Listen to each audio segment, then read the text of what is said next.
This episode of the Bicycle Touring Pro Adventure Podcast is brought to you by GoBicycleTouring.com.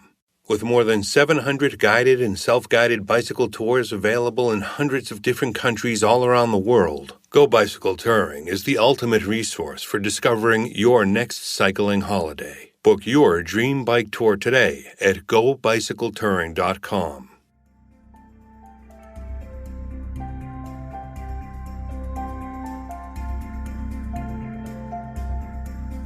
Tyler and I met online, and I was living in Illinois at the time, and he was living in Minnesota. And we'd been dating long distance for about 2 months when he texted me. He was like, "Do you want to sell everything you own and go bike around Africa with me?" And so I was like, "Sure."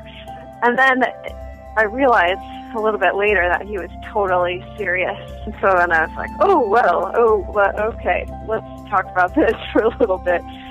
And so it started from there, and we just started researching and reading, and it ended up being like a 2-year trip from Scotland to Southeast Asia. And of course, plans evolved drastically from there, but that was sort of the beginning of it all.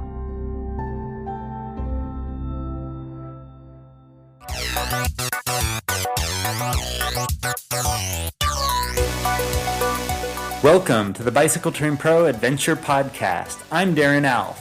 The Bicycle Touring Pro Adventure Podcast is where the world's most interesting and experienced bikers, campers, travelers, and adventurers of all sort come together to share their stories and teach you how to live an exciting and adventurous life. We've created this show to assist, inspire, and motivate you to get outside, see the world, meet new people, make new friends, and live a life of true adventure. In today's show, I'll be talking with Tara Allen, the author of the popular bicycle touring cookbook, Bike Camp Cook. Tara and her boyfriend Tyler spent 2 years cycling from Scotland to Southeast Asia, during which time Tara worked to develop both the content and the recipes for this beautifully written and photographed cookbook. In my interview with Tara today, you're going to hear about all the necessary gear you need to prepare easy and delicious meals while traveling the world by bike. Plus, you'll learn how to carry all the necessary equipment, food, and spices on your bicycle, how to find new foods to experiment with on your travels, and you'll get a bunch of other tips for eating well while living on the road.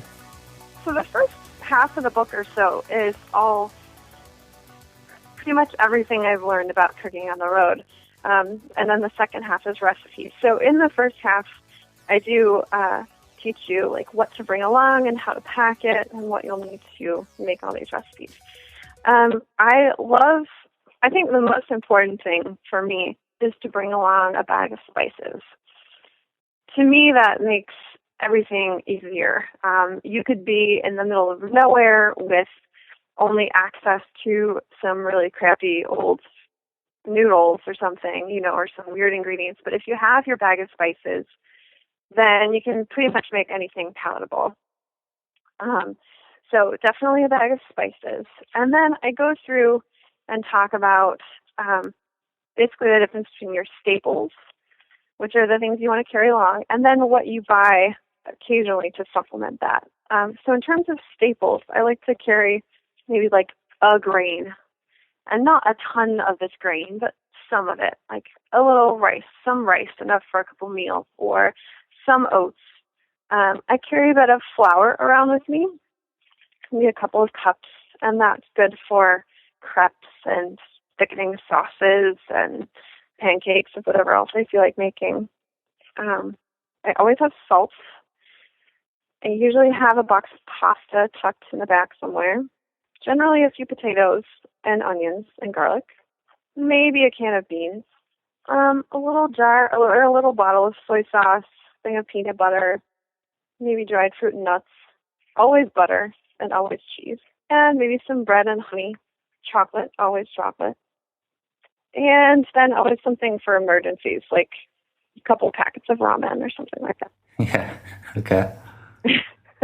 But yeah, so like all those things you mentioned, like they sound really good, but it sounds like a lot. How much space is that taking up on your bicycle, for example? I have one large pannier that I call my cooking pannier, and in it I have all of my cooking equipment, as well as most of the staples. And then in a small pannier, I have like snacks or ramen or a couple of potatoes and stuff like that.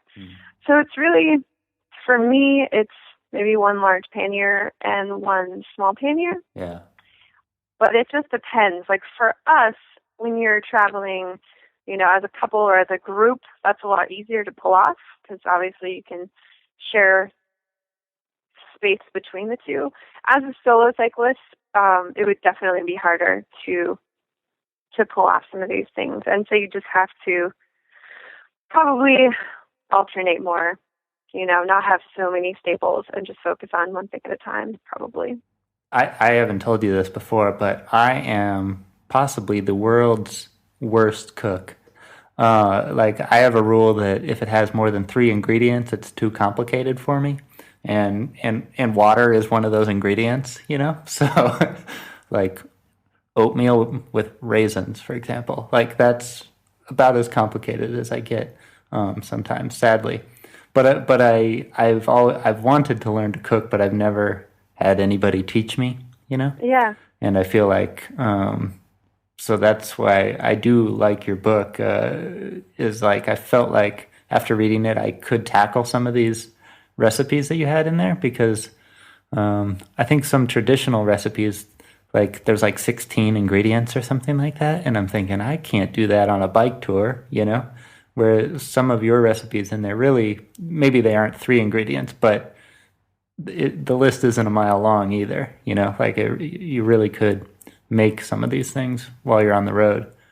I'm glad that you said that because while I say that this is written for all bike tourists and whatever, and it is, but in my heart of hearts, what makes me the most happy is when, I'm going to sort of generalize here, single dude bike tourists go off and they eat like crap.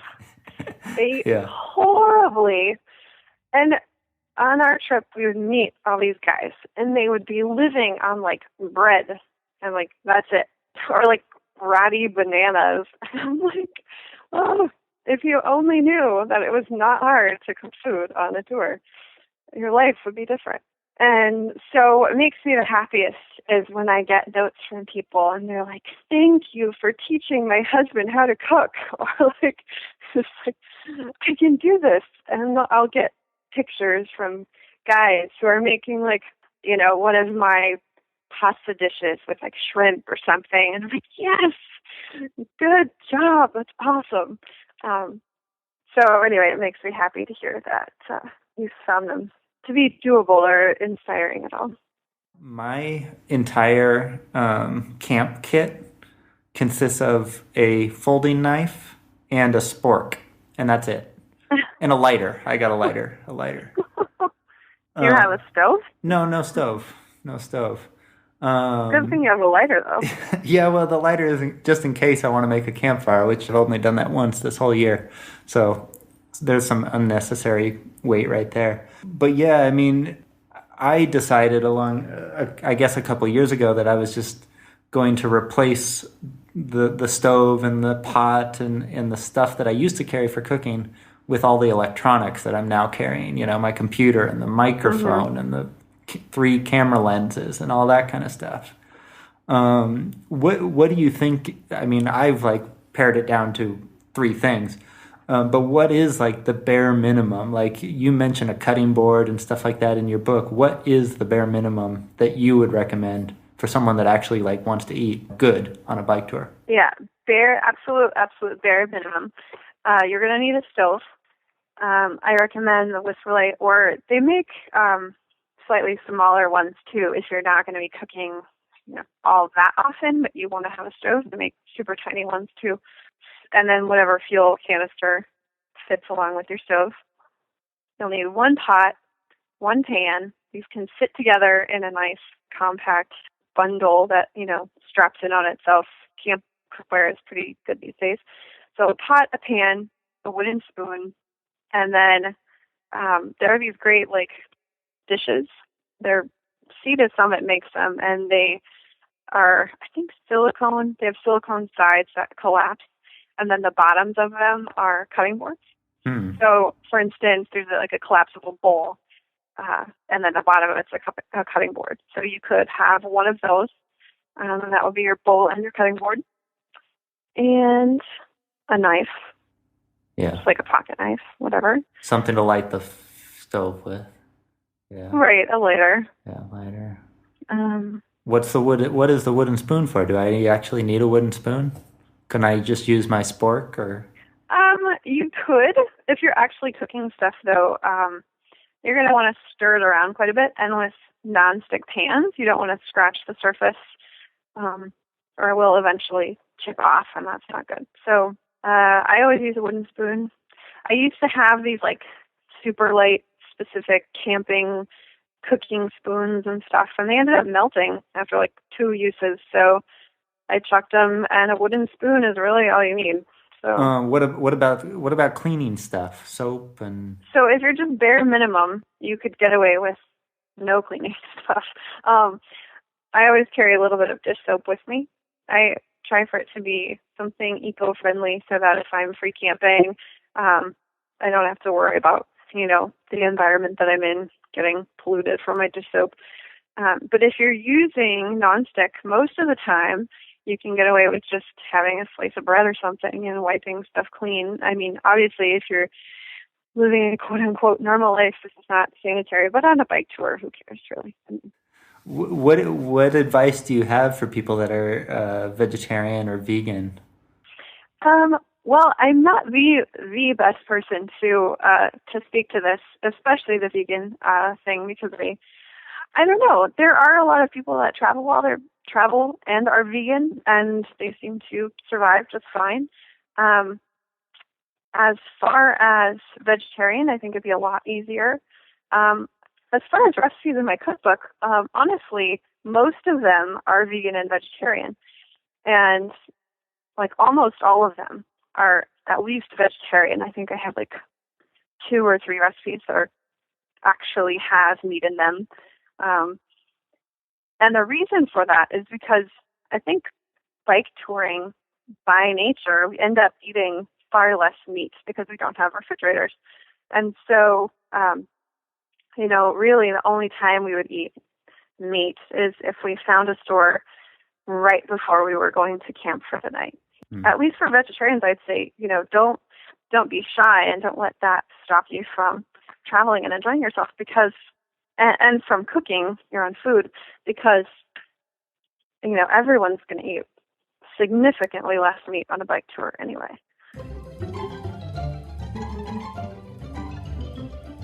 All right, it's time for the micro question speed round. Are you ready? Oh, I'm ready.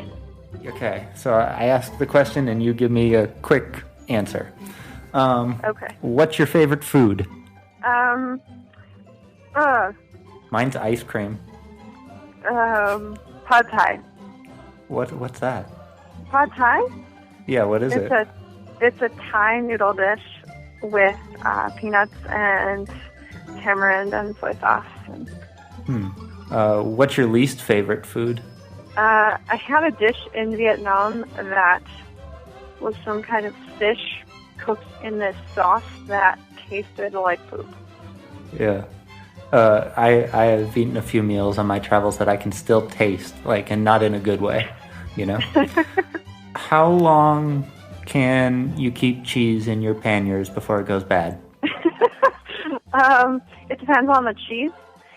A hard cheese like Parmesan, I can usually keep for as long as it takes to eat it. A softer cheese, like a cheddar cheese or something like that, I'd say a week. If there's any mold on it, just cut it off, it'll be fine. And last question, what are you making for dinner tonight? That's a good question. Actually, we're going over to some friend's house, and they are making curry.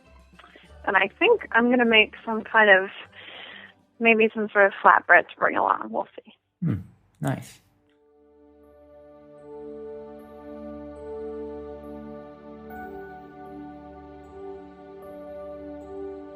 Thanks for listening to the Bicycle Touring Pro Adventure Podcast.